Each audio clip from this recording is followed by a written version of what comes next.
Hello, everyone. Today is our test show of our new Silence Kills podcast. Silence is literally killing us. We will cover various topics from silence in abusive relationships to silence, even in terms of seeking help for trauma, silence in our community, silence in our schools, etc. Today, I will be interviewing, I want to introduce you to someone who has played a very pivotal role in my transformation from a shy, timid schoolgirl to someone who is dedicated to making her voice heard, hers and the millions of other victims and survivors who have had their voices taken away. It is my pleasure to have Miss Marshalina Davis on the line. I know her as Miss M, so that's what I will call her throughout this talk.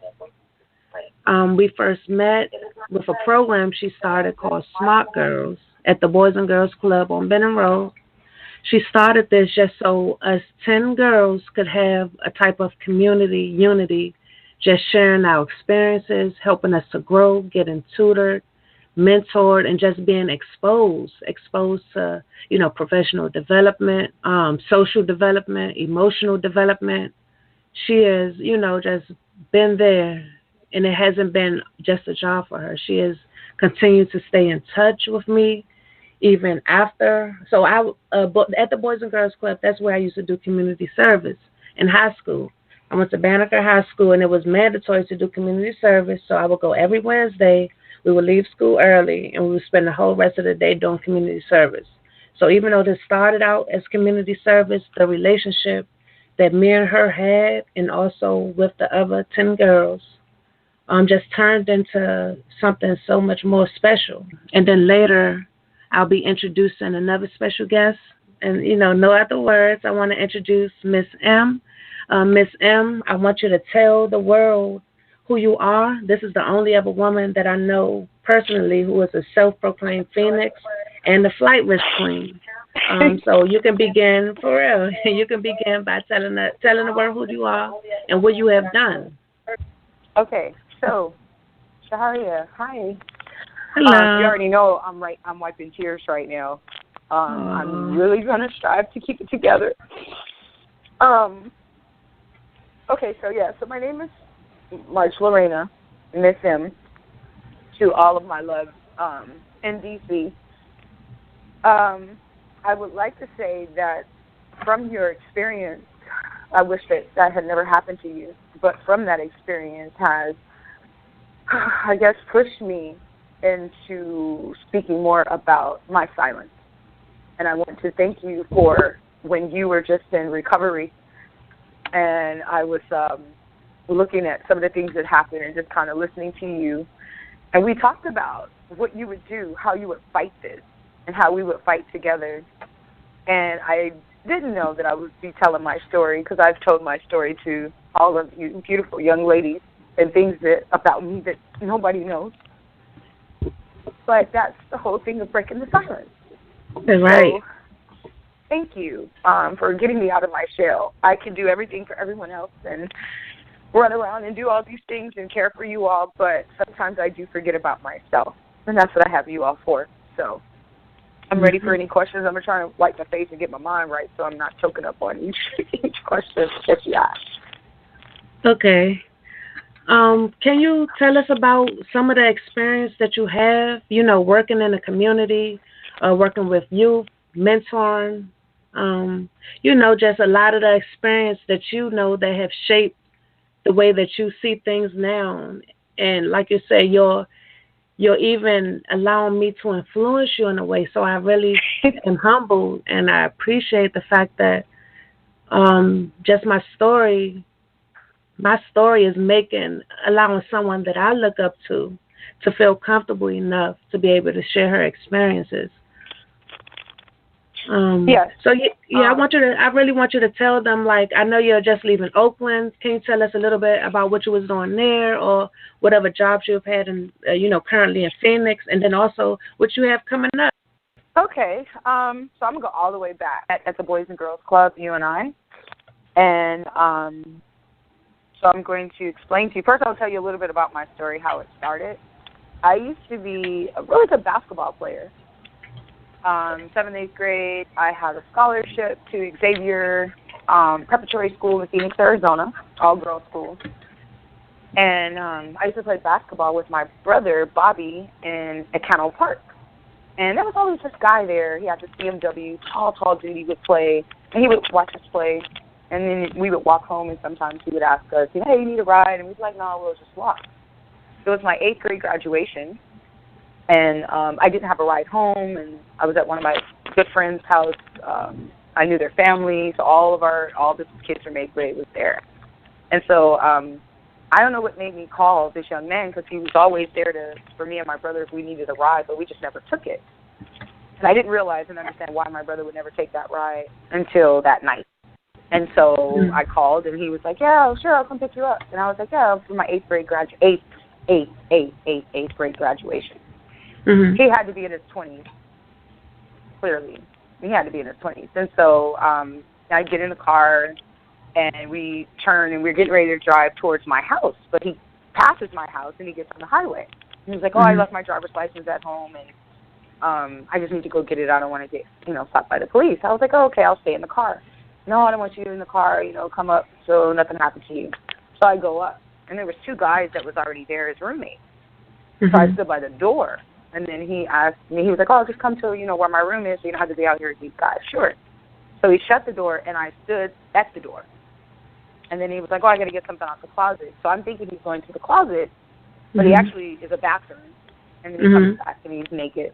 And then it happens. All I can remember is me laying there and looking at the clock. And so from that, I lost interest in basketball. I don't think I wanted to pick a basketball up. I lost my scholarship. During that time, my grandmother got sick, and we went back to Detroit. And then ever since then, I guess I've been fighting. Unfortunately, my older brother and I wouldn't see face eye to eye. And as you know me as Miss M, I was always very independent, very me. And we would fight. And I mean fight like men in the street fight. And so my life has been fighting. And then, you have relationships, and you get to a point where you're in a relationship and you have to make a choice. Do you really love this person? Does this person really love you the way that they're interacting with you? And then the fights came. I remember being drugged down the hallway, grabbed by my T-shirt, choking, as my son watched. My oldest son, which is Malik, and he was 3 at the time. And just so, to bring it back to where we're at, my first job, instead of going to play basketball, I went to the Boys and Girls Club. That was my first job. Oh, wow. At 13, yeah. So at 13, my first job was the Boys and Girls Club. I made $150 every 2 weeks. I was super excited about that. But I did more of the programming. I didn't feel like I was a teen to be a teen in the Boys and Girls Club. I was there so I could help other teens, even though I was a teen too. So that's where it all started. And from there, I chose not to be bitter from my life experiences and my relationships. And some of the people, the brothers that I have experienced, that I had those violent relationships with, I can still communicate with them because I have overcome it. And I choose, again, not to be bitter, but just better in that approach. And fast forward, I was at the Boys and Girls Club, or the YMCA in Phoenix, Arizona, as an Intel Computer Clubhouse coordinator. And I just couldn't take it anymore in Phoenix, and I wanted to go. Hence, like Risk Queen. And I took the position at the Boys and Girls Club FBR in D.C. Had never been here, know nothing about Washington, D.C., and I had 2 100-pound bags, and I think I knew no one, and I had a job, and I just came. And then I was at FBR for maybe like 8 months, and I was promoted to be the Director of Senior Services with you all. And then I met you all, and we wrote the program, My Sister, Myself, and was able to get funding from the women owner-operators of McDonald's. And the 10 of you, like, you were young, 14, 15, 16 years old, and you allowed me to care for you in the wild and wacky way that I am, and moving all over the place and doing what I do. But I felt comfortable. I never taught girls on that level. I always dealt with boys because I have my 2 sons. And you all had changed my life from the inside out. I was able to talk to you. And your stories, the things that you have experienced, even at the age that you were, I just wanted to hold you and take care of you and make sure that those things that happen to you that happened to me. And so I was in a relationship here in D.C., and that relationship, too, was violent. And I fought. And every day you all would see me come to work with a smile. But sometimes not even knowing what I've experienced at home. And then we had smart girl meetings, and then I would talk to you all in bits and pieces about my life, hoping that I was planting these seeds that you all could kind of miss some of those turns that I had. However, it is necessary that you go through them, because that's why we're here now. Not that I wanted you to go through what you went through. And that could have been me. You know, I felt during those times in those relationships that I couldn't take it anymore. And I tried to take my life twice. The first time I was in a coma for 3 days. And, of course, I have a great mom. And she even prayed and all kinds of stuff. And I came out of it. But it was twice that I tried to take my life, because I felt that what I was giving wasn't being received in such a way, and maybe I just didn't need to be here. But it wasn't until I came here and I was with you all, and you all really took to me. And we planted seeds, all of us. And I left you because of the relationship that I was in, and I couldn't take it. But I knew that you all, I had my bachelor's degree already, but I knew that you all were approaching getting out of high school. You would be going to school. I was helping you with, college stuff. So I had to go away to go get my master's, because you all would eventually graduate from undergrad, and then you would have to go to grad school. And if no one else was going to assist you through that process, then maybe that was what I was here for. And so it's been, I moved to D.C. in 2007, broken, by myself, with my 2 sons. And you all gave me life on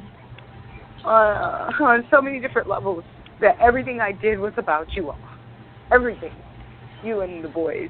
But even my sons allowed me to share myself with you all. And it hurt when I left. It did. I didn't want to leave you all. But apparently the creators felt that it was necessary for all of us to grow. And I went back. I did my double master's, and I taught other children, but I have never had the impact that you all have had on my life. No matter where I went. I was in Oakland for 5 years. I went back to Phoenix, and it was about with Lodge. And I've said plenty of times I was coming back. And I was in an emotional relationship that wasn't emotionally balanced, let me say. And I decided that I had to make a choice to walk away. And I did. And that was the May 17th, May 28th of this year. And I asked the creators to send me, where did he need me? Where do I need to be? And a friend of mine, a co-worker from the Ark, was nice enough to look out for me. And I came, and I was working and doing some stuff with them. And I knew that I would come back here. So I sent some messages to you all. Hey, I'm coming. I'll be in town. I know I did that plenty of times and never showed up. But I knew for sure this time I was coming. And I say that when I left D.C., it was almost like D.C. was this awesome relationship that I wanted to be in, but I wasn't mature enough and ready for. And the 8 years that I've been away, I've had some life experiences. But somehow they have brought me right back here. And so I've been here I'll be leaving tomorrow, and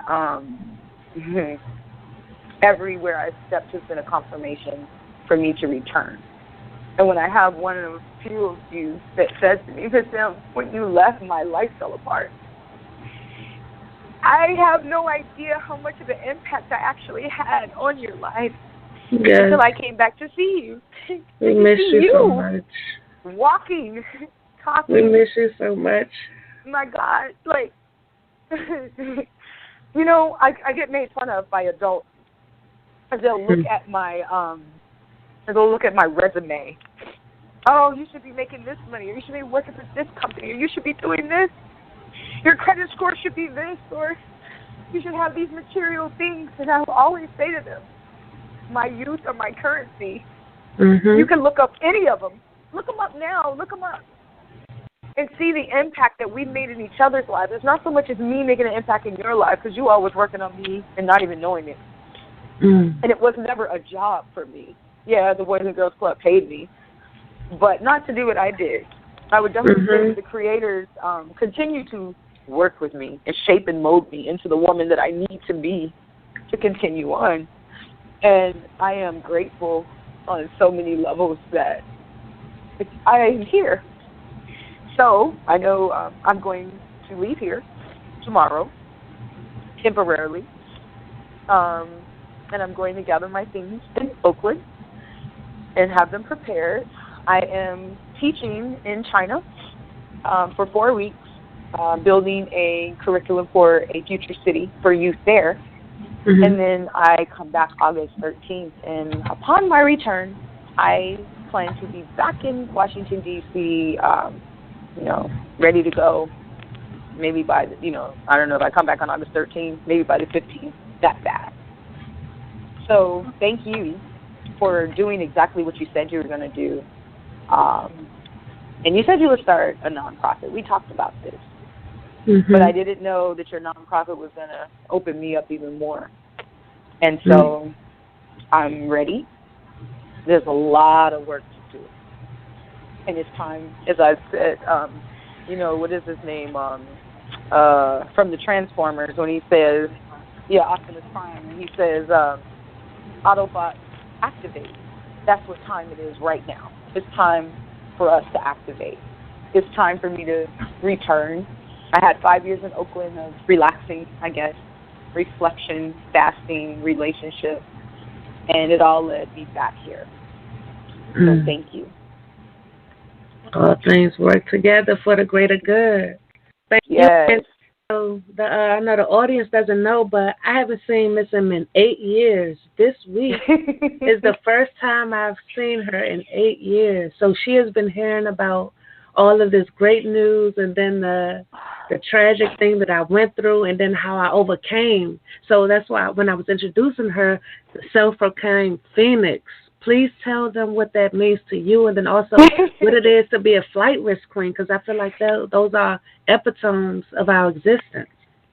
Okay, so flight risk queen came about because this one brother that I went to undergrad with, he said, you know what, Queen, no man's going to want to be with you because you always moving, you're always going. And he was like, you're a flight risk. And I really took offense to that. I was hurt. And just funny, I returned to Phoenix a couple of weeks ago, and I ran into him, and he told me, he was like, I was projecting my insecurities on you.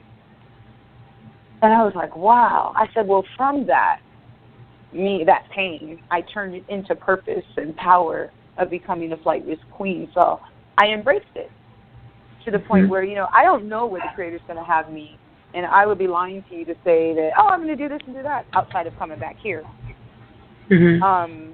I hear and I obey, and the call the call is out, and I picked up the phone, and I'm ready to come back and do the work on another level because you all are older now.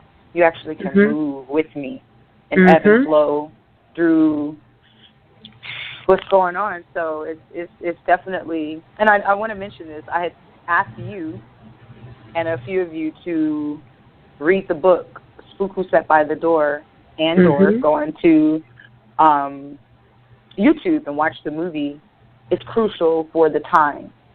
It's crucial for what's to happen, you know, and it just happens generationally no matter what generation it is, but it's time for us to kind of take back our communities, but not so much the physical communities, because we have to take back our minds. We have to be in our natural minds and understand that we are made in the image of, which means that we are godlike.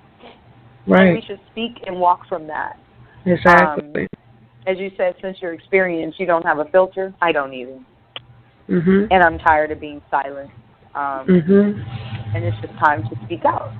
So that's where Flightless Queen came from. It's so funny because in Phoenix, I'm the Phoenix Queen. And so I've embraced that too. I crash and burn, and I rise from those ashes wherever I'm at. And it's just time for me I already crashed and burned in Oakland. So it's time for me to come back and rise from my ashes here and finish the work that I did when I was here 8 years ago. Right. And I know we can only go, move onward and upward from here. Can you tell us more of how your experiences as a survivor have changed the lens that you see society and the people around you with?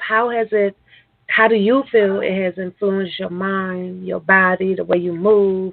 Do you feel like it has made you stronger, weaker? Or you feel like are there more obstacles now? Is it easier now? Do you feel like you know your vision and purpose now? Like, how has, you being a survivor really shaped the way that you are now? Honestly, I never even looked at myself as a battered woman or anything. I never went and talked to anybody about it.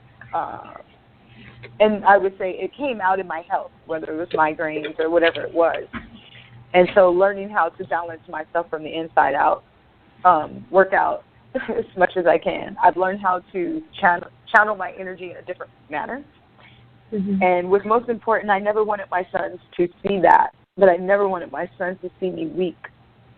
And weak can mean many things to many people, but me being weak means that I would just sit down and be silent, not talk to you all, not do the work. The work makes me stronger. And it's not work to me. It's what we're supposed to do. It's innate, which we're going to speak with Detective Howard in a few, but, just in how we met and how it's just to hear him say, like, people don't care. Your passion for this, like, people don't care about these children. And I'm like, what are you talking about? How do they not? How do we not care about the future that will be taking care of us? How do we not put the right thing in them? How do we not be truthful with them and share our stories? Because I could have came to the Boys and Girls Club and, Renita was telling me, she was like, you came in this long skirt and all proper. I could have came and did a job. Or when I was offered to work for Homeland Security, I could have walked away from you all and took the money. But that's not why the Creator sent me to D.C. the first time. So, again, you have to hear and obey. And to be honest, when I look at my son, I have a granddaughter now. I have grandchildren here in D.C. That's a blessing. You all have grown up. Like, I can't stop crying every time I see one of you. It's such a blessing because you all are my currency, and I would pretty much take that to my grave, to the point as I really I don't need anything. I have to be able to provide these things because that's what keeps me strong. I may have been depressed in Oakland, and I just was to myself. And that's not me. Right. It's not at all. I have to be in a space that stimulates me from the inside out. Right. Thank you. Thank you for being so open with us. A lot of people don't see how consistent and persistent abuse I don't like to use the word battered women syndrome or battered woman, because people have called me that before, and now I was kind of insulted. I'm like, I don't feel like I'm battered. I'm strong. But when you think about the psychological damage that it does to you, you can really see what trauma does. A lot of people, have been through traumatic situations, and they don't even recognize it, and it's actually influencing the way that they act and talk every day. Yeah, so and let me interject on that. Yes, it does change the way you see things. I'm very vigilant about a lot of things. I've heard, you don't know how to relax. And it's like, you know what? You're right. Because the moment I get relaxed, some real shit happens. And then I have to put that armor back on for me to go out and just be what I need to be for you all and for my son. So it definitely changed the way I move, the way I think, but not to the point that I'm fearful. Right. I won't allow or give the power to anyone that has inflicted their pain on me. And then I can take responsibility and say I have allowed certain things to happen to me because of the abuse, whether I knew it or didn't know. But yeah, it messes with your mental, and it really takes for you to really be balanced. What you eat is important. How you care for yourself is important. What you read is important. What you watch is important. Who you have around you is important. And environment matters. So now it's just time for us to be in an environment where we understand what the work is, but we're mentally strong, physically strong to address any of these things that happen with our people in the street, and not fearful of no one. Right. I want to make a comment because, a lot of survivors, victims, they're impacted differently. You have some people that, go through things and they are silent and will remain silent forever. And when no one has a place to judge, when people are ready, they share their story. And I feel like every time that we share our stories, a person can gain strength from that. They can feel like there's hope in that. They can see the resiliency in that. And then I just think it's important to just be genuine about our experience, our real life experiences, the things that a lot of people aren't talking about. So thank you. A lot of people, after they go through these situations, it's like a gamble. How do people turn out? If you have a resilient and strong spirit, I don't feel like you'll be, bitter and things like that. Some people go through things and become bitter and angry, and it shows. It's like they just they inflict that pain on other people, or they say hurt people. Right. Yeah, and that's what I have endured in my life. I wouldn't wish that on anyone at all. Not even the ones that abuse me. I wouldn't, because no one needs to go through those type of situations, especially being so young. 12, 13 years old being raped is tragic. It takes away traumatizing. It does take away your innocence. So then, for me, it's like, man, if I wasn't, how would I interact with men if I wasn't, if I didn't have that experience? I had my father, so it wasn't daddy issues. I had my father, but my mother and my father had their situations, and I my mother was raped for 2 hours at gunpoint when I was 9. 2 hours. That sparked me to even write poetry, and my first poem was As She Lay, because I'm listening to her talk to the police officers on the phone about what happened to her, and I'm writing, and that's what sparked me to be an artist, a poet. So, we channel it, and so I guess I channel my pain in a very creative way. We definitely have a similarity there, because I really delved into poetry as I was in the hospital. So immediately after I was attacked, my motor skills still didn't come back yet, but I was able to speak into my phone, and I would just record a lot of my thoughts, quotes, the feelings that I wanted to express that I felt like wasn't being heard. I was feeling so many emotions, and that's what started me, my collection of poetry, and then also the process of writing my book. In my book, I say I'm turning my pain into power. Everything that I've been through, every time I think about it, a lot of times it disheartens me because I'm very open and stuff like that, on my social media, and then people call it so many things. They say you're begging for attention, or that it's not that bad, or it's a mind over matter thing, just kind of undermining. And I just feel like that's a dangerous cycle for us. And that's hence the reason why you created Silent Skills, simply because it is dangerous. And so we have to expose. And the thing is, it's like no one wants anyone to really know their story in a way, unless it's a pretty and polite side of their story. But when you real, raw, and uncut, consistently and authentic as who from who you are as a person, and that's why I wouldn't really say much, because people do say that. Or what I really get? What? Queen, you went through that? Or you allowed this man to do that? Not you. I thought you were so strong. And I'm like, damn.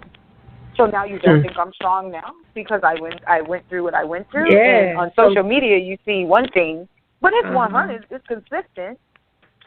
But, people like surface. I am a very substance person. I need all of it from the inside out. And we're in a world where instant gratification, fake, everything fake, and our job is not to be silent even about that. So yeah, this is a platform for domestic violence, but it's a platform to wake everybody up. Exactly. So again, gratitude. I am grateful to be a part of your journey as well. Okay. Would you like to tell us? Do you have a a PayPal or a YouTube channel or anything that you want to tell the audience about? I just have my Instagram. It's Definitive Queen at Definitive Queen Instagram. The Facebook is they have the Facebook. Right. And majority of the stuff is just posting about all the cool stuff that I've done with you all, and stuff like that. Okay. All right. So we'll definitely keep everyone in the loop with all of the things that you will have going on. Me and Miss M will be doing miraculous things when she come back to DC. We have already started networking and building and just envisioning the future and the change that we want to see. And I feel like, with hard work, dedication, and keeping your faith and not being silent, truly speaking on the things that need to be spoken on, we will get there. So I'm very excited about the things that we will collaborate on, and just the motivation, empowerment that I feel from you. I appreciate you for sharing your story. And like she said, she has her IG information up on her banner that you see flashing across the screen. You can keep in contact. I will also, let you all know what's going on.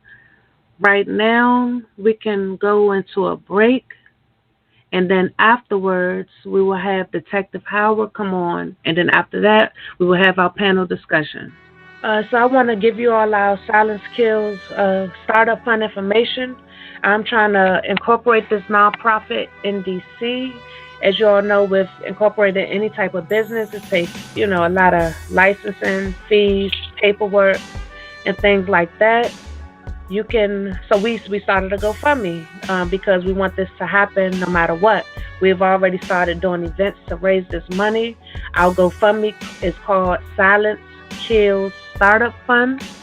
That is SILENCE Kills KILLS Startup Fund. Please go to our GoFundMe. You can see more of our purpose, our mission. We want to introduced to our community, a lot of the things that aren't being provided in the way we know they need to be provided. Also, my PayPal is paypal.me/Shehariah. We are always accepting donations, and so far we have about $2,600 raised, and that's just from one big event and people, just hearing about the movement. So I know that with the more word that we get out there, the more networking, I'm pretty sure, many more people want to support the movement. Also, our IG and Twitter is the same. It's called Silence Kills Zero. That's SILENCEKILLS 0.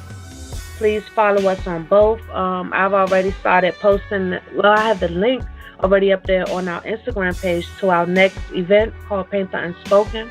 We have these every last Saturday. This is in DC. So at these events, we provide yoga, meditation, and then just a period for, just to express yourself through art. Because the mission of Silence Kills will be speaking on the unspoken using art. Because verbally it's not always easy to talk about the trauma that we've been through. So I feel like art is the most creative, graceful way to do that. As Miss M was saying earlier, she turned to poetry. I also turned to poetry. I feel like that's also a great way of expressing ourselves, in a creative way, a good outlet. Whatever you practice, that's what we can call your art. We all have a story to tell, and through this art, we can express these things. And then also on Facebook, we have a group on Facebook called Silence Kills. Just period. You can look us up. You can join our group. I also post pictures. I'll be posting inspirational quotes. I'll be open to comments, advice,